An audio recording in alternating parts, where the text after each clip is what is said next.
Welcome back to the Brain Performance Collective, everyone. It's great to be here with you again. In our last session, we learned a little bit about how the brain works and laid the foundation for what it means to work with your brain, not just use it or, heaven forbid, to work against it. You've seen that your mental life isn't something that just happens to you. It's predicted and constructed by your brain and shaped by your past experiences, then influenced by your current nervous system state, your identity, which is how you view yourself, and your ability to regulate your emotions in real time. You've also seen that your brain is a living trainable system made up of neurons or brain cells, neural pathways, which are strings of neurons, brain regions and brain networks, all working together in synchrony to produce your thoughts, emotions, and behaviors. And importantly, you've seen that your brain is trying to communicate with you all the time. It's giving you signals through your energy level, your emotions, your thought patterns, and your reactions. It's giving you feedback constantly, but are you listening and picking up the signals? That's the question. The more you understand how your brain works and what it is trying to communicate to you, the more you stop reacting on autopilot and start shaping all of the mental experiences that you have to be as you want them to be. You are in complete control of what thoughts, feelings, and actions come into your mind, if you know how the brain constructs them. Brain literacy, or understanding how your brain works, is the foundation for how well your brain performs. Today we're taking it one level deeper. So if your brain is your most powerful and valuable tool, which it is, the question becomes, how do you fuel it? Because even the hottest car on the road doesn't accelerate as fast without the right octane of fuel, and is useless if it runs out of fuel completely. Today we're going to break down the brain's mental resource tank, what fuels it, focusing today specifically on what fills the tank. In subsequent sessions, we'll discuss how to make sure that fuel gets turned on in the first place and gets to the areas of the brain that need it, how to spend the fuel wisely and not unknowingly waste it, and how to expand the fuel tank capacity over time. Understanding and adhering to mental resource tank management is key to our brain's ability to produce the mental outcomes we want, and that we count on to achieve our goals. We need consistent mental outcomes like sustained focus, smart decision making, emotional regulation, and high-level critical thinking, not just occasionally, but for an entire day, a career, a lifetime. Let's dive into how to fill the most valuable, powerful fuel source we have, our brain's mental resource tank. Let's start with the obvious. Your brain is running the entire show of your life. Your thoughts, your focus, your emotional responses, your decisions, habits, reactions, all of it stems from how well your brain is functioning in that moment. But brain function is not a fixed entity. It exists on a broad performance spectrum, the same as your body function. But most people never learn how the brain actually operates, so we don't know this about brain function. We know more about our bodies than we do our brains. But our brains actually run our bodies, so doesn't it make sense to better understand the organ that runs everything? We assume the brain is always on, always available, and always ready to go. But in reality, that's not how the brain works. It's asking way too much of it. It's working within constraints that you're in control of, though. The brain is powerful, but it's also metabolically or energy costly, and it's tightly regulated. It runs on limited tank of fuel, has a ton of responsibilities that require this fuel, and is gated by your nervous system state. It's constrained by your emotional bandwidth.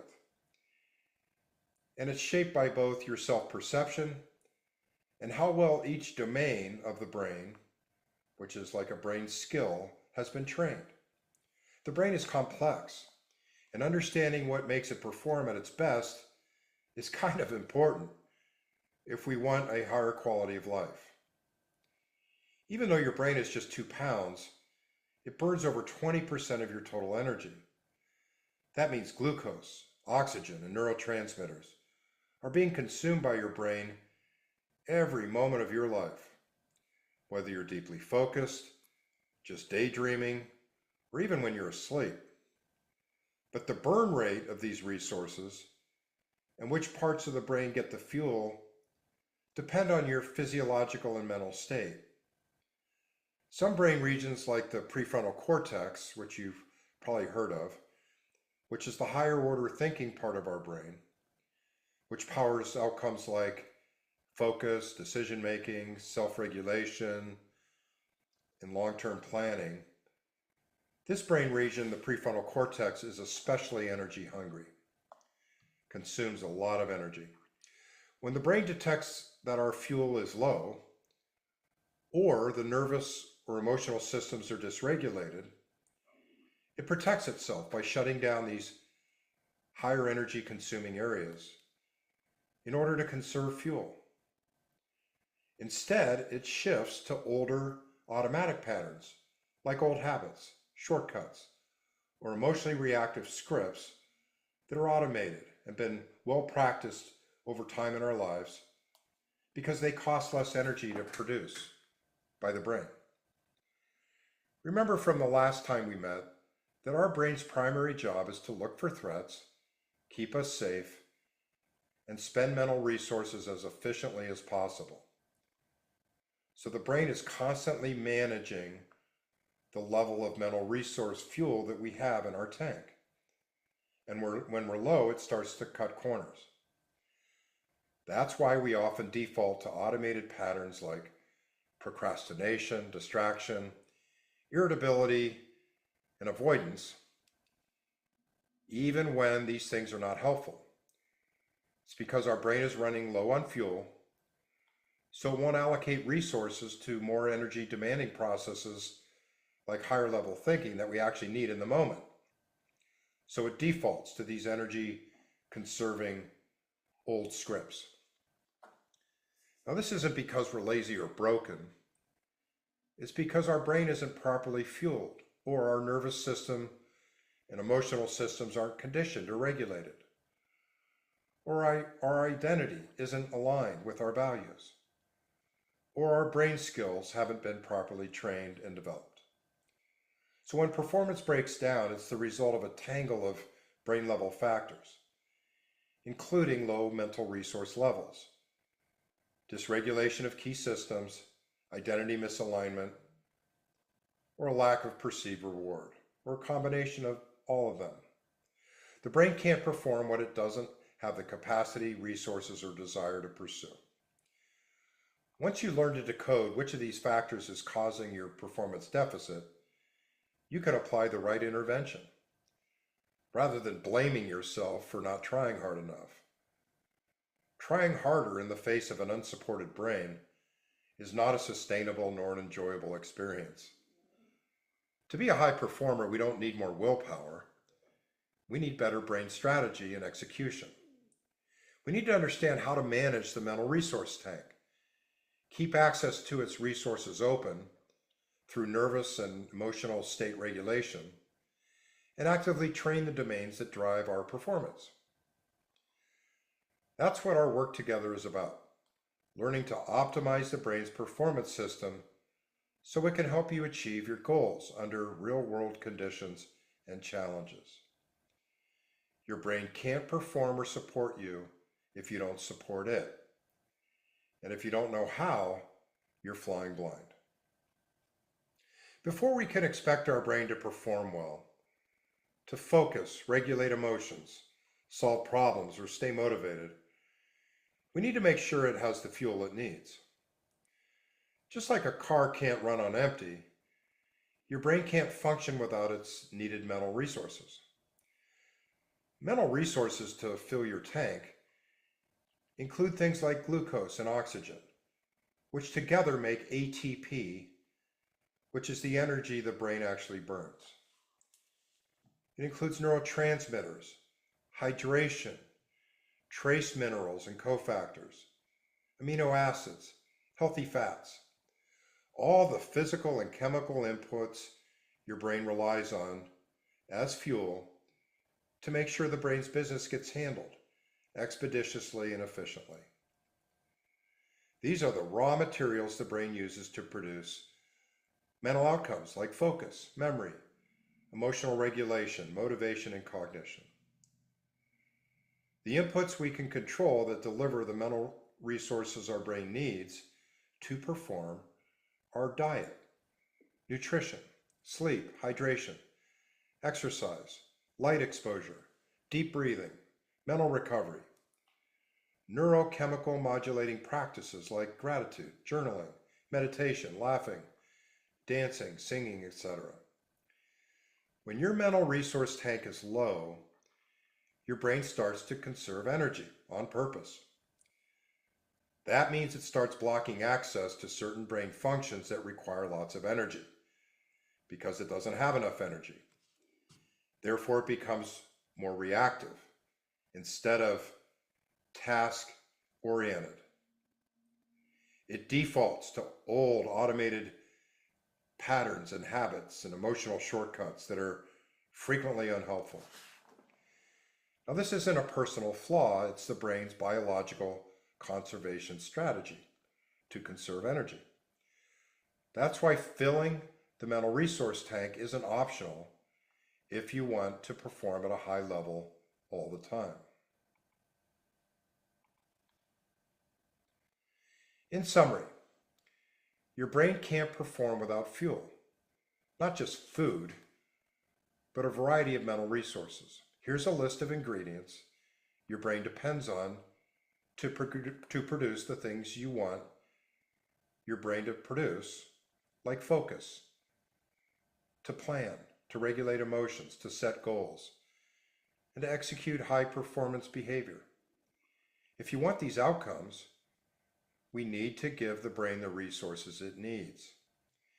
You don't like it when your boss asks you to do something, but they don't give you the resources you need to do it, right? Let's break down what fuels your mental tank needs. Glucose and oxygen, which again together produce ATP, which is the brain's energy. Your brain runs on ATP, and glucose plus oxygen is how your neurons or your brain cells produce it. This is your most basic metabolic fuel. It's like gasoline for your car engine. Low blood sugar, which is glucose, or poor oxygenation automatically equals poor brain performance. No way around it. Number two, neurotransmitters are your brain's chemical messengers. They are how your brain communicates and produces the brain functions that you need to experience. Some of these transmitters are dopamine, which is the motivation neurotransmitter or chemical. Serotonin for satisfaction. Acetylcholine for focus. Glutamate, which is the excitatory neurotransmitter, and GABA, which is inhibitory. So glutamate's like the accelerator on our brain and GABA's like the brake. They work in tandem. These are a few of the neurotransmitters that our brain needs. You need the right balance and enough of these neurotransmitters for optimal brain function. Neurotransmitter production requires amino acids from protein, requires vitamins and mineral cofactors, requires ATP, which again is glucose plus oxygen. And it requires an absence of inflammation and toxins, requires good gut health, quality sleep, and nutrition. Number three, hydration. Hydration supports nutrient delivery and efficient electrochemical communication between neurons. It's like good quality oil for your car engine. Even mild dehydration reduces the signaling, speed, and strength across networks, and therefore it hampers the functional outcomes of the networks and therefore what we experience in our brain. Number 4, sleep recovery. Sleep isn't just rest, it's restoration of mental resources. It also clears waste, resets neurotransmitter systems, and replenishes ATP. If you don't sleep well, your fuel tank never fills. The fuel lines don't get cleaned out. It's like having 150 miles of fuel in the tank, but you need to travel 250 miles. Number 5, nutrient availability. Your brain builds neurotransmitters out of nutrients. Amino acids, omega-3s, magnesium, B vitamins. If you don't have enough nutrients, you don't have enough raw materials, which equals poor signaling, which equals low brain performance. Number 6, exercise-driven oxygenation. Exercise improves blood flow. Blood flow delivers oxygen and glucose to the brain and boosts what's called BDNF, or brain-derived neurotrophic factor, which is a protein in the brain that's produced. It acts as a fertilizer for all of the neuron-related activities that go on in our brain. It helps us build new neurons, helps the ones that we have strengthen and act more efficiently. So it supports neuroplasticity, which is our ability to learn and adapt and evolve over time. Also helps memory. It literally helps your brain build better systems. Number 7, mental rest and disengagement. Just like a muscle, your attention and willpower need time to reset. You can't work your body out endlessly without recovery. The same principle goes for your brain.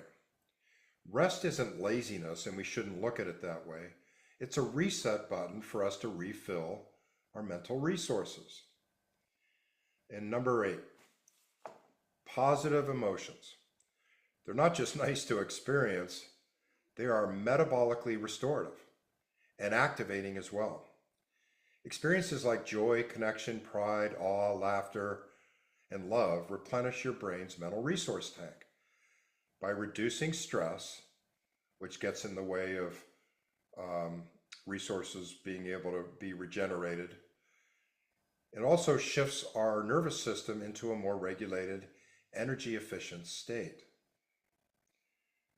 They also trigger the release and reproduction of helpful neurochemicals like dopamine, serotonin, and oxytocin, which improve our mood and motivation, reduce perceived stress, increase cognitive flexibility and creativity, enhance learning and memory retention. So, improving our emotional state and experiencing positive emotions isn't just feel-good fluff, it's biological fuel. When you feel good and positive, it actually helps your brain replenish its mental resources and perform better. See, there's another reason to think positively. That's why positive emotional input isn't just a reward after performance, it's part of the fuel for it.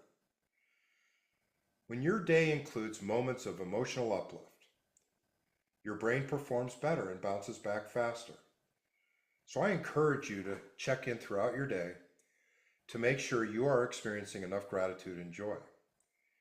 Your brain will perform better, I assure you. Number 9, the brain isn't just fueled by glucose, oxygen, neurotransmitters, and positive emotions.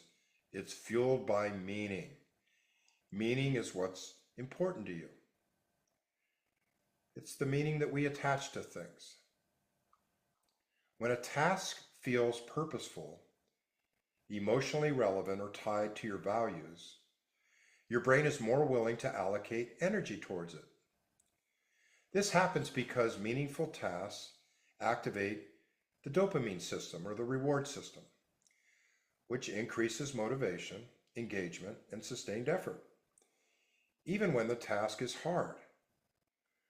The brain prioritizes safety, emotional salience, and what's important or meaningful to us. Effort without meaning drains mental resources. Effort with meaning restores them. Meaning acts like a turbocharger. It amplifies the brain's fuel efficiency and mental resource allocation. Tasks that feel meaningless or misaligned with your identity, the brain resists spending energy on them because they seem too metabolically costly compared to the return on the investment. Think of mental resources as your brain's fuel mix. If even just one of these ingredients that we've just talked about is running low, your brain's performance drops. To operate at your best, you don't just need more effort, you need more fuel and the right mix of fuel. Thanks for joining me today. I hope this was meaningful to you. And I hope to see you next week when we'll cover another important topic on brain performance. Until then, I hope you and your brain have a great week. Take care.